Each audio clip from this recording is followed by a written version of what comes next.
नमस्कार, मैं Mohan Dubey. VSRS news में आप सभी का स्वागत है। आइए नजर डालते हैं देश और दुनिया की तमाम टॉप 10 खबरों पर। बंगाल में 4 चरण के चुनाव खत्म हो चुके हैं। वहीं बचे 4 चरणों में सभी दल अपनी पूरी ताकत झोंकने में कोई कमी छोड़ने के मूड में नहीं है। इसी के तहत आज गृह मंत्री अमित शाह उत्तरी बंगाल में हुंकार भरेंगे। शाह थोड़ी देर में पश्चिम बंगाल के कालिम्पोंग और सिलीगुड़ी में रोड शो करेंगे और साथ ही पश्चिम बंगाल के धूपगुड़ी तथा हिमताबाद में जनसभा को संबोधित भी करेंगे। इससे पहले शाह ने हुई कोच बिहार जिले के शीतलकुची की घटना का जिक्र करते हुए ममता सरकार पर जमकर हमला बोला था। उत्तर प्रदेश के मथुरा जनपद में कोरोना वायरस संक्रमण बहुत बढ़ जाने पर जिला प्रशासन ने रविवार से रात्रि कर्फ्यू लगा दिया है और मंदिरों के भी दर्शन समय में बदलाव कर दिया गया है। वृंदावन की बांके बिहारी के दर्शन के लिए अब ऑनलाइन पंजीकरण कराना होगा। इसके अलावा मंदिर में एक समय में सिर्फ 5 श्रद्धालुओं को ही प्रवेश की अनुमति मिलेगी। ये व्यवस्था प्रभावी कर दी गई है। श्री कृष्ण जन्मस्थान परिसर के सभी मंदिर रात में 8 बजे ही बंद कर दिए जाएंगे। इसी तरह जिले के अन्य मंदिरों के दर्शन समय में भी बदलाव कर दिया गया है। प्रधानमंत्री मोदी ने बंगाल के वर्धमान में भाषण देते हुए जाति कार्ड खेला है। उन्होंने कहा कि बंगाल के लोगों से दीदी की नफरत बढ़ती जा रही है। दीदी के लोग बंगाल के अनुसूचित जाति के लोगों को गाली देने लगे हैं, उन्हें भिखारी कहने लगे हैं। दीदी की पार्टी ने बाबा साहेब का अपमान किया है। उन्होंने ये बात टीएमसी नेता सुजाता मंडल के उस बयान पर कही जिसमें सुजाता मंडल ने अनुसूचित जाति के लोगों को भिखारी कहा था। आरामबाग विधानसभा सीट से टीएमसी प्रत्याशी सुजाता मंडल ने कहा था कि अनुसूचित जाति के लोग स्वभाव से भिखारी होते हैं। बंगाल में ममता बनर्जी ने उनके लिए कितना कुछ किया, लेकिन फिर भी कुछ पैसों के लिए वो बीजेपी का साथ दे रहे हैं।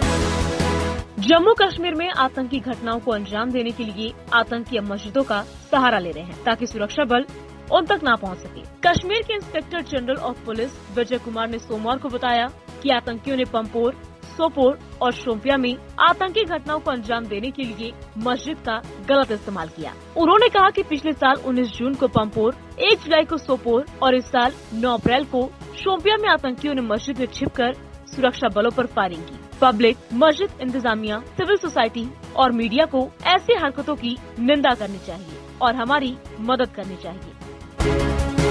हरिद्वार में चल रहे कुंभ मेले में आज दूसरा शाही स्नान है। इस खास मौके पर गंगा नदी में डुबकी लगाने के लिए बहुत बड़ी संख्या में श्रद्धालु हरिद्वार आए हुए हैं। यहाँ हजारों की संख्या में श्रद्धालु व साधु संत गंगा नदी में डुबकी लगा चुके हैं। कोरोना काल में हो रहे इस कुंभ मेले में प्रशासन के लिए भीड़ को नियंत्रित करना काफी मुश्किल भरा साबित हो रहा है। आपको बता दें कि दूसरे शाही स्नान के मौके पर हरिद्वार में श्रद्धालुओं ने हर हर महादेव और गंगा मैया के जयकारों के साथ पवित्र गंगा नदी में स्नान किया। पहला शाही स्नान 11 मार्च को महाशिवरात्रि को था, जबकि दूसरा आज है। 13 अप्रैल को नव संवत्सर का स्नान और 14 अप्रैल को बैसाखी का तीसरा शाही स्नान है, जिनमें सभी 13 अखाड़ों से जुड़े साधु संत स्नान करते हैं।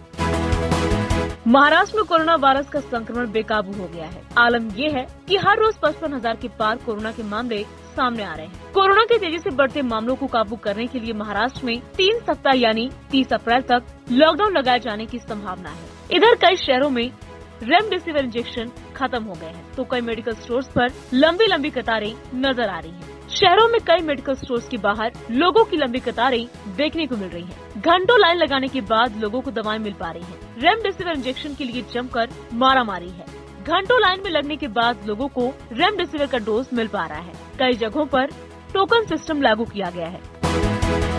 महाराष्ट्र में बढ़ते कोरोना के खतरे के पीछे मजदूरों के पलायन की खबरें सुर्खियां बनने लगी हैं। जानकारी के मुताबिक अब राज्य से रोजाना तकरीबन 1 लाख मजदूरों के पलायन की खबरें सामने आ रही हैं। इन मजदूरों को अब इस बात का डर है कि कहीं राज्य में संपूर्ण लॉकडाउन लग गया तो मुश्किलें बढ़ सकती हैं। फिलहाल कई जगहों पर फैक्ट्री में कामकाज बंद होने की भी खबरें हैं, जिसकी वजह से वो मजदूरों को पलायन करना पड़ रहा है। हालांकि पंचायत चुनावों के चलते लोग अब गांव की तरफ जा रहे हैं। लोगों का ये भी कहना है कि मुंबई में साप्ताहिक लॉकडाउन और नाइट कर्फ्यू के अलावा कई बंदिशों की वजह से धंधा नहीं हो पा रहा है, जिसकी वजह से गांव जाने में ही भलाई है। कई लोगों का ये भी कहना है कि पंचायत चुनाव में खड़े उम्मीदवार तमाम लोगों के लिए बस की व्यवस्था भी कर रहे हैं। संक्रमण के बढ़ते मामलों के बीच महाराष्ट्र से बेहद शर्मनाक करने वाला वीडियो सामने आया है।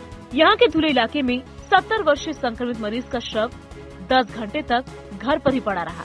परिवार का आरोप है कि जिला प्रशासन की ओर से एम्बुलेंस नहीं मिली। जिसके बाद मजबूरी में परिवार को शव को कचरा ले जाने वाली गाड़ी में लादकर ले जाना पड़ा। वीडियो वायरल होने के बाद जिला प्रशासन ने इस मामले में जांच बढ़ा दी है। महाराष्ट्र के जलगांव जिले में पुलिस ने एक गद्दा बनाने वाली कंपनी का भांडाफोड़ किया, जो अपने गद्दों में रुई और अन्य वस्तुओं के बदले उसमें फेंके गए मास्क का इस्तेमाल करते थे। पुलिस ने कंपनी के मालिक के खिलाफ मामला दर्ज कर लिया है और जांच शुरू कर दी है। इसके साथ ही पुलिस ने कंपनी के परिसर से ढेर सारा मास्क भी बरामद किया है। जलगांव स्थित महाराष्ट्र औद्योगिक विकास नगर पालिका के पुलिस स्टेशन के अधिकारियों को ये जानकारी मिली थी कि महाराष्ट्र मैट्रेस सेंटर में कथित तौर पर अवैध काम हो रहा है। अतिरिक्त पुलिस अधीक्षक चंद्रकांत गवली ने कहा, जब अधिकारी MIDC के कुसुम्बा स्थित फैक्ट्री के परिसर में पहुंचे तो उन्होंने पाया कि मैट्रेस में इस्तेमाल किए गए मास्क भरे जा रहे हैं। महाराष्ट्र में कोरोना के 24 घंटे में 63 से ज्यादा नए केस और 349 लोगों की मौत के बाद राज्य सरकार लॉकडाउन की दिशा में बढ़ चुकी है। सूत्रों की माने तो महाराष्ट्र में 14 दिन का लॉकडाउन लगाया जा सकता है। मुख्यमंत्री उद्धव ठाकरे आज डिप्टी CM अजित पवार के साथ बैठक करेंगे। इसी बैठक में लॉकडाउन को लेकर फैसला होगा। बता दें कि महाराष्ट्र में कोरोना से निपटने के लिए बनाई गई कोविड टास्क फोर्स की बैठक में मुख्यमंत्री उद्धव ठाकरे ने 8 दिनों का लॉकडाउन लगाने का प्रस्ताव रखा, जबकि टास्क फोर्स के कुछ सदस्य 14 दिनों के सख्त लॉकडाउन के पक्ष में थे। वहीं दूसरी ओर आज शिवसेना के मुखपत्र सामना में भी 14 दिन के लॉकडाउन की वकालत की गई है।